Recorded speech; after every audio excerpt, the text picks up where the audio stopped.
These are Gloucestershire Old Spot Tamworth crosses, and both rare heritage breeds. And we had a little bit of problem with our boar last winter with the whole process. So we had to take the sow off site, and she did her business with somebody else. And now we have this cross.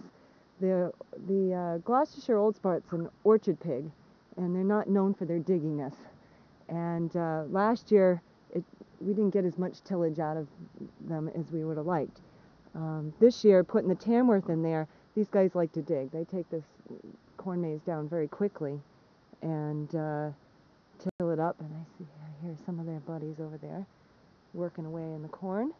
And these guys are just taking a nap, so maybe we should go see who's working. Hey, piggy!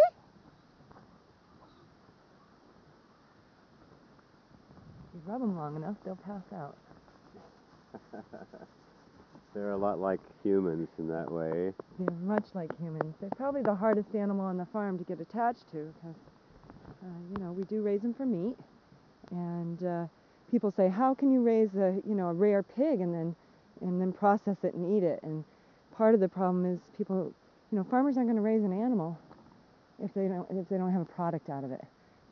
So these animals would go extinct if the farmer did not bring them back into a viable practice, which is, doing what they're made to do. They're beautiful. They are beautiful. How do you sustain your herd? There's a sow out here somewhere. She's about 400 pounds, pure Gloucestershire Old Spot. Rufus, the boar, he's gone off now. He's probably gone to slaughter, become bacon, I'm afraid.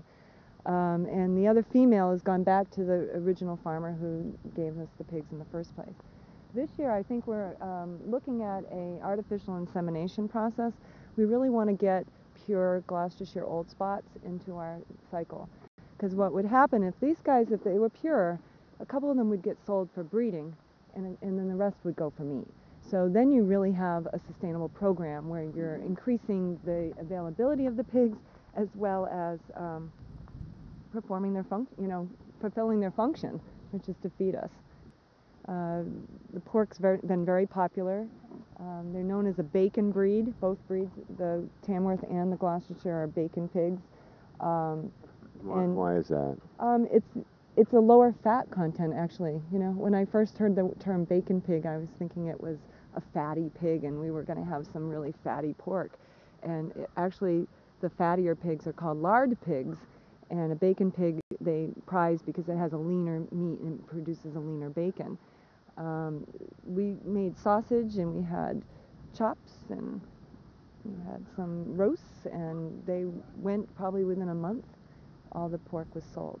So when we send it off, we have to, one of the things that makes it hard to raise a lot of pigs is that right now there's no local slaughter for them, and they're going to Vermont.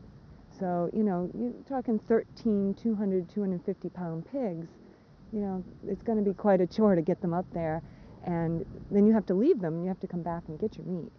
You can't, you don't wait around like you do a chicken in New Bedford. You got to go back up there and you got to get them back.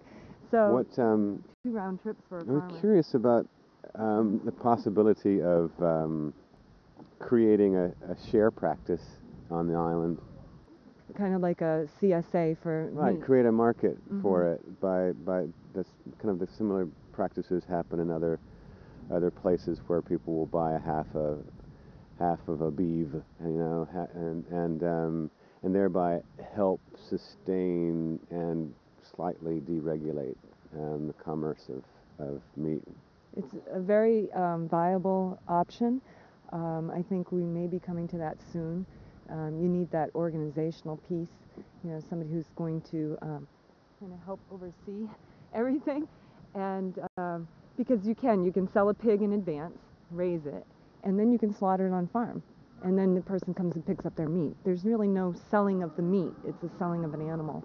And there are definitely other models of that around.